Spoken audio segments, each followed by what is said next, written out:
কেউ রিডিং রুমে পড়াশোনা করছে, কেউ দোলনা দোল খাচ্ছে, এরকম অবস্থা। তো হঠাৎ আমরা দেখি যে দুইজন লোক আমাদের যে দারোয়ান আঙ্কেলরা তারা হচ্ছে ভিতরের দিকে যাচ্ছে। তো আমরা ভেবেছি হয়তো কোনো প্রশাসনিক কাজের জন্য তারা ভিতরে যাচ্ছে, কিন্তু হঠাৎ আমরা হচ্ছে গিয়ে গোলমাল শুনতে পাই। তো আমরা ভিতরে গিয়ে দেখি যে ক্যান্টিনের যে লোক তাকে হচ্ছে গিয়ে ঘেরাও করে রাখা হয়েছে এবং তাকে তার ফোন বের করে হচ্ছে গিয়ে তার পাসওয়ার্ড দেওয়ার কথা বলা হচ্ছে, কিন্তু সে তার পাসওয়ার্ড দিচ্ছে না। সে বলছে তার পাসওয়ার্ড মনে নেই, এরকম বলছে। তো এক পর্যায়ে তাকে হচ্ছে যখন একটু মারধর করা হয় তখন সে হচ্ছে পাসওয়ার্ড দিয়ে দেয় এবং দিয়ে দেওয়ার পরে হচ্ছে কিছু ভিডিও পাওয়া যায় এবং এরপরে সে হচ্ছে গিয়ে সে বলে যে তার হচ্ছে ভুলে ভিডিও হয়ে গেছে। তো এরপরে সবাই মিলে তাকে হচ্ছে মারধর করে। তো মারধর করার পর হচ্ছে এক পর্যায়ে তাকে বাইরে নিয়ে আসা হয়। তারপর হচ্ছে আমাদের হলে কর্তৃপক্ষরা তাকে হচ্ছে গেস্ট হাউসে নিয়ে তাকে তালা মেরে রেখে দেয়।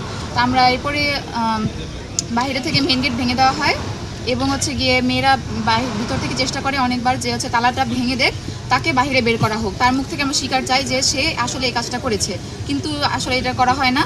এবং অনেকক্ষণ পর প্রায় আধা ঘন্টা থেকে 1 ঘন্টার মধ্যে হচ্ছে গিয়ে তাকে বের করা হয়। বের করে তাকে হলের সামনে হচ্ছে বাঁধা হয়, বেঁধে তাকে আবার স্বীকারোক্তি দেওয়া হয় তার কাছ থেকে এবং হচ্ছে গিয়ে তাকে একটু মারধর করা হয়।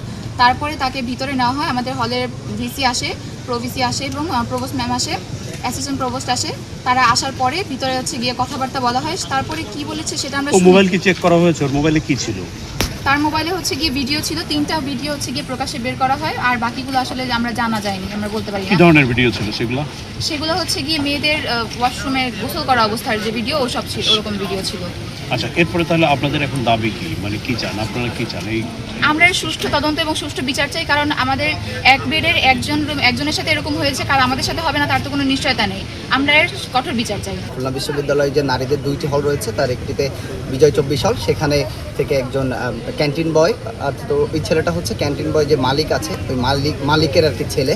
সে দীর্ঘদিন ধরে ওখানে কাজ করে এবং দীর্ঘদিন যাবৎ মেয়েদের যে ওয়াশরুম রয়েছে সেই ওয়াশরুমে আর কি তাদের গোসলের ভিডিও তারা যা করতেছে সেগুলো আর কি সে করে।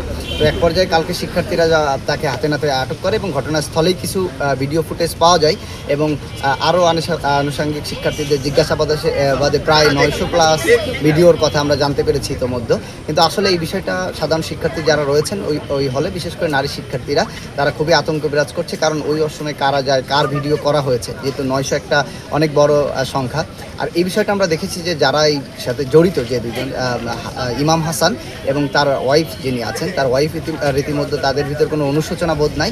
কালকে রাতেই বলছে যে আমার হাজব্যান্ড, যখন শিক্ষার্থীরা তার স্বামীকে জিজ্ঞাসাবাদ করছিল তখন সে বলছে যে আমার স্বামী তো ভিডিও করেছে, রেপ তো করে না, এই ধরনের কথাবার্তা তারা বলছে। এটা সে হুমকি প্রদান করেছে, যদি আমার স্বামীকে কোনো কিছু করা হয় তাহলে তাদের এই মেয়েদের যে ভিডিওগুলো আছে প্রায় 900+ অধিক বিভিন্ন টেলিগ্রাম চ্যানেলে, সেগুলো ভাইরাল করে দেওয়া হবে।